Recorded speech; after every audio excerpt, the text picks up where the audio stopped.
నమస్తే వీధుని స్వాగతం లక్ష్యం సమాజం 2023 ఎలక్షన్ ముచ్చట్లో ఈరోజు మరి ఎల్బీనగర్ నియోజకవర్గం సుదీర్ఘ రాజకీయ అనుభవం ఉన్నటువంటి దేవిరెడ్డి సుధీరెడ్డి గారు ప్రస్తుతం మాత్రం వారితో రఫ్ ఫైర్ చేద్దాం. నమస్తే సార్. నమస్తే.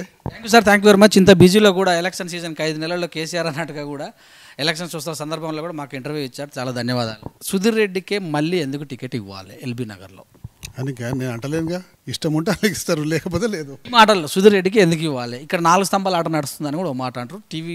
టీవీలో చెప్పడం కూడా జరిగింది. ఇక్కడ ఉద్యమకారుల కోటలో ఒకరు అడుగుతున్నారని, ఇంకొక వ్యక్తి సాయసాగ దానధర్మాలు చేస్తూ వెళ్తున్నారని, పాత ఇక్కడ పోటీ చేసినటువంటి వ్యక్తి కూడా ఇక్కడ నుంచి టికెట్ అడుగుతున్నారని, ఆల్రెడీ ఎల్బీనగర్ టికెట్ ఉన్నటువంటి ఎమ్మెల్యే గారు కూడా టికెట్ ఆశిస్తున్నారు అన్నారు. ఈ 4 పేర్లలో మీకు ఎందుకు ఇవ్వాలి అంటే నేనేం నాకు ఇవ్వాలని పట్టుబడతలేను. కాకపోతే ఏంటంటే నాకెందుకు ఇవ్వాలని చెప్పేసి అంటే నాకున్న ప్లస్ పాయింట్లు ఏందని చెప్తున్నా, వేరే వాళ్ళ మైనస్ పాయింట్లు నేనేం చెప్పదలుచుకోలేదు. ఎందుకంటే ఈ ఎల్బీనగర్ తోటి నాకు 36 సంవత్సరాల అనుబంధము. ఉమ్మడి మలక్పేట కాన్స్టిట్యున్సీ ఉన్నప్పటి నుంచి నేను యాక్టివ్గా ఉన్నా. ప్రతి సందు గొంతులో ఉన్న సమస్యలు, ప్రతి కాలనీ సంక్షేమ సంఘాలు కానివ్వండి, నేను చేసిన అభివృద్ధి కానీ స్పష్టంగా ఆడ ఉంది కాబట్టి నాకు ఇవ్వాలని చెప్పేసి అంటున్నా. కాబట్టి దాని గురించి అడుగుతున్నాము.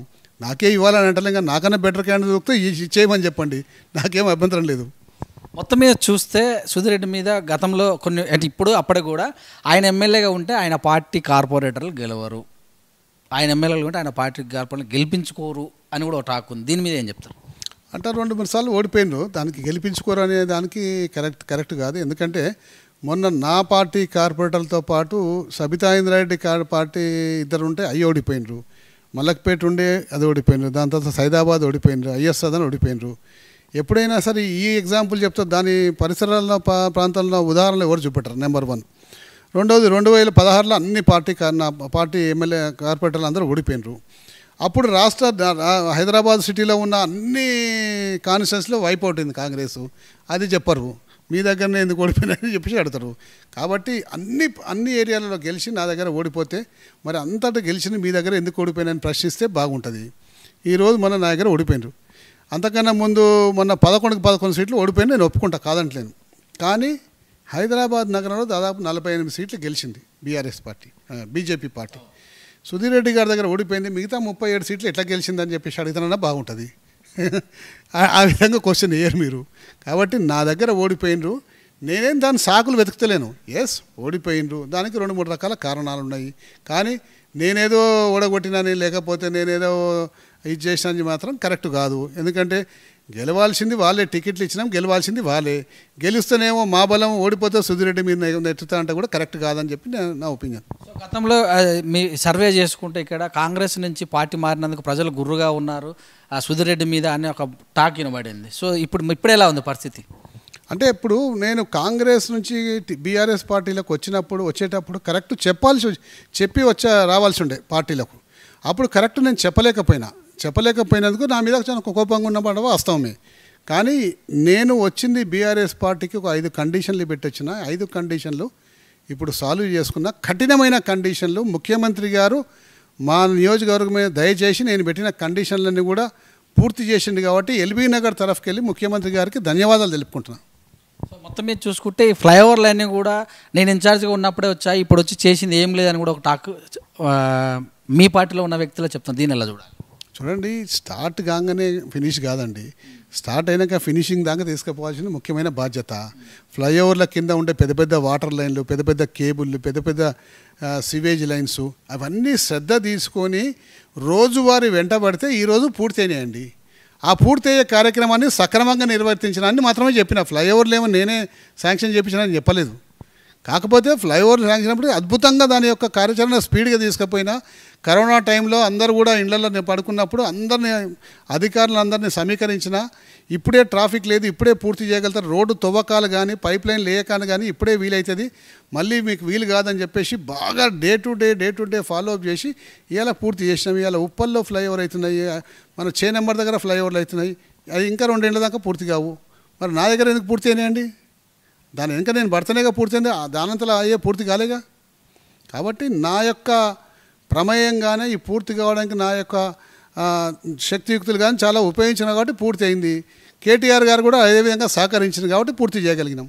సో ఎల్బీ నగర్ నుంచి దిల్సు నగర్ వచ్చే ఫ్లైఓవర్ అసంపూర్తిగా ఉంది టెంపుల్ ముందల. దాని గురించి ఏ ప్రణాళిక అధికారులు కానీ సరైన ప్రణాళిక చేయలేదు. ఎందుకంటే ట్రాఫిక్ మళ్ళీ అలాగనే వస్తుందని కూడా అంటారు. దీన్ని ఎలా చూడాలి?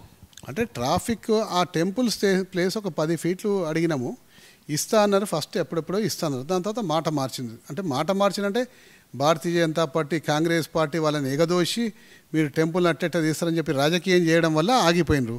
అది ఇస్తే ఫ్లైఓవర్కి ఈజీగా ఉంటుండే. అది ఇయ్యనేయకుండా బీజేపీ, కాంగ్రెస్ పార్టీ ఆడిన నాటకం అదంతా. సుఖేందర్ రెడ్డి కోసమే ఫ్లైఓవర్ వేయించిన సందర్భాలు ఉన్నాయన్నట్టు కూడా సాగర్ ఎక్స్ రోడ్లో ఆయన బిల్డింగ్ కోసమే సుధీర్ రెడ్డి గారు అక్కడ చేయించారని ఒక వార్త వస్తుంది. దీన్ని ఎలా చూడండి? ఈ ప్రశ్న అడిగే ముందర ఆ ఫ్లైఓవర్ ఎప్పుడు శాంక్షన్ అయింది, ఆ శాంక్షన్ అయినప్పుడు నేను ఏ పార్టీలో ఉన్నా, అలైన్మెంట్ ఎప్పుడు పూర్తయిందని అడిగి తెలుసుకుని హోంవర్క్ చేసి నన్ను అడిగినట్టే బాగుంటుండే. 2017లో ఆ ఫ్లైఓవర్ శాంక్షన్ అయింది, శంకుస్థాపన అయింది, అలైన్మెంట్ ఫిక్స్ అయిపోయింది. నేను 2018-19లో నేను బీఆర్ఎస్ పార్టీలోకి వచ్చిన. అంతకన్నా ముందే అన్నీ జరిగిపోయినాయి. అంటే ఇప్పుడు మీకు చెప్పినగా అండి, కొంతమంది పనికిరాని వాళ్ళందరూ కూడా సుధీర్ రెడ్డి మీద ఎటువంటి అలిగేషన్ లేదు, క్లీన్ ఇమేజ్ ఉంది కాబట్టి ఏదో ఒకటి చల్లాలని ప్రయత్నం ఉంటుంది. మీరు ఒకసారి పోయి ఆ ఫ్లైఓవర్ అన్నీ కూడా ఎప్పుడు శాంక్షన్ అయింది, ఎప్పుడు శంకుస్థాపన చూసుకుంటే అయిపోతుంది కానీ డేట్. మొత్తమే చూస్తే మీకు ఇక్కడ ప్రత్యర్థులు ఎవరు అనిపిస్తుంది? ప్రత్యర్థులు ఎవరైనా సరే నేనైతే రేవంత్ రెడ్డిని, బండి సంజయ్ని ఆహ్వానించిన. దమ్ముంటే రమ్మనాలని, దమ్ము లేకుంటే పొమ్మను, మనకేం దాన్ని నేనైతే ఆహ్వానించిన, ఓపెన్గా ఛాలెంజ్ చేసిన. రేవంత్ రెడ్డి రావాలి, బండి సంజయ్ రావాలని కోరుకుంటున్నా. ఇక వాళ్ళ పార్టీల మీద ఆధారపడి ఉంటుంది. సుధీర్ రెడ్డి ఎంపీగా పోయే అవకాశం ఉందన్నట్టు ఒక వార్త వినబడుతుంది. దీన్ని ఎలా చూడాలి? అది ఏమన్నా అనుకోండి, నాకేమో ఇప్పుడు ప్రస్తుతానికి ఎమ్మెల్యేగా ఉన్నా, రేపు పొద్దున ఎంపీ టికెట్ ఇచ్చి పోండి అని చెప్పేసి అంటే. ఈ మధ్యకాలంలో ఒక శ్లోకంతో ముందుకెళ్తారు, this is not for election, this is for next generation అంటారు కదా, ఎలా చూసుకోవాలి దీన్ని? ఎస్, అంటే ఏదో రాజకీయ నాయకులం ఇప్పుడు పనిచేస్తున్నాము, ఏదో ఓట్లు కావాలని చెప్పేసి అడిగే కన్నా మేము చేసే ప్రతి పని భావితరాల వాళ్ళకు ఉపయోగపడాలి. అందుకనే నేను ఎప్పుడు మీటింగ్లో చెప్తా, this is not for election, this is for next generation. నేను చేసే పని అంతా నెక్స్ట్ జనరేషన్కి ఉపయోగపడాలని ప్లానింగ్ చేసుకొని చేస్తూ ఉంటా. అందుకోసం ఆ స్లోగన్ చెప్తా ఉంటా. రోడ్లు కానీ, ఇప్పుడు డ్రైన్స్ దొవ్వేటప్పుడు, ఎస్ఎన్డిపి డ్రైన్స్ దొవ్వేటప్పుడు చాలామంది కాలనీ వాళ్ళతో నాకు వైరం ఏర్పడ్డది. నాకు వాళ్ళతో ఎందుకు వైరం, నా అంతలో నేను బాగుంటుంది, నేను ఓట్లేసి గెలిపించుకుంటే అయిపోతుంది అని చెప్పేసి అంటే నేను ఆ వైరం పెట్టుకోను. కానీ నా స్వార్థం కోసం నేను ఒక నాయకునిగా ఉండి ఈరోజు ప్రజలు ఏదో అబ్జెక్షన్ చేస్తున్నారని చెప్పి నేను వెళ్ళలేకపోతే నెక్స్ట్ జనరేషన్ సఫర్ అవుతుంది. కాబట్టి నెక్స్ట్ జనరేషన్ బాగుండాలంటే కొన్ని కఠినమైన నిర్ణయాలు తీసుకోవాల్సి వస్తుంది. ఆ కఠినమైన నిర్ణయాలు తీసుకున్నా, అదేవిధంగా అమలుపరిచినా ఈరోజు డ్రైన్స్ అన్నీ కట్టినా. నేను లేకుంటే డ్రైన్స్ కట్టలేరండి ఎవరు కూడా. అది ఛాలెంజ్ చేసి చెప్తా. ఎందుకంటే ప్రతి ఒక్క కాలనీలో వచ్చి ఆపుతుంటే అందరితోటి పంచాయతీ పెట్టుకోవాల్సి వచ్చింది. కొందరిని కన్విన్స్ చేసినాం, కొందరితోటి పంచాయతీ పెట్టుకున్నాము. కాబట్టి ఏది ఏమైనా సరే రేపు భవిష్యత్తులో ఎవరి ఇళ్లలో నీళ్ళు ఉండకూడదు, ఒక మంచి ప్లానింగ్ చేయాలి. మంచి ప్లానింగ్ గతంలో జరగలేదు కాబట్టి ఇప్పటికి ఇన్ని ఇబ్బందులు వస్తున్నాయి. ఇప్పటికైనా ప్లానింగ్ జరగాలన్న ఉద్దేశంతో కఠినంగా కొన్ని నిర్ణయాలు తీసుకున్నాం. నాకు రాజకీయ ప్రస్థానం వచ్చింది కాంగ్రెస్, పునర్జన్మించింది చంద్రబాబు నాయుడు అన్నారు కదా, మరి ఇప్పుడు చంద్రశేఖర్ రావు దగ్గర ఉన్నారు, దీని ఎలా చూడాలి? అంటే ఇప్పుడు టీడీపీ మునిగిపోతుందనేగా రేవంత్ రెడ్డి కాంగ్రెస్లోకి వచ్చింది. నేనైతే టీడీపీలో లేనుగా. కాకపోతే నాకు జరిగిన ఏదైతే ఆ మంచిని ప్రస్తావించిన. చంద్రబాబు నాయుడు గారు నాకు రాజకీయ పునర్జన్మ ఇచ్చిందని చెప్పి ప్రస్తావించిన. కాబట్టి నేను ఇప్పుడు బీఆర్ఎస్ పార్టీలో ఉన్నాను, అందులో సందేహం లేదు. ఎప్పుడైనా చెప్తా, ఓపెన్గా చాలాసార్లు చెప్పినా, ఇప్పుడు కూడా చెప్పిన. కాంగ్రెస్ పార్టీలో ఉంటూనే వైరుధ్యం, బీఆర్ఎస్లో కూడా సేమ్ వైరుధ్యం ఉంది, ఎలా చూడాలి దీన్ని? రాజకీయాల్లో వైరుధ్యం లేకుంటే ఎక్కడైనా క్లీన్ కార్పెట్ వేసి వెల్కమ్ చెప్తారా? అంటే మీకు మీ శత్రువులు ముందల వెనుక కత్తులు పట్టుకొని రెడీగా ఉంటారు ఇట్లా రోజు. వాటిని అన్నింటినీ తప్పించుకుంటే ముందుకు పోవాలి. శత్రువులు లేని పార్టీ ఉండదు, శత్రువులు లేని నాయకుడు ఉండడు. లాస్ట్ చివరిగా గతంలో మన జరిగినటువంటి కార్పొరేటర్ ఎలక్షన్లో మీ అనుయాయులకు, మీ యొక్క ఎవరైతే మీ అభిమానులు వాళ్ళకి టికెట్లు ఇప్పించుకోలేకపోయారు. సో మీరు రాబోయే రోజుల్లో ఎలా ఉంటుంది పరిస్థితి?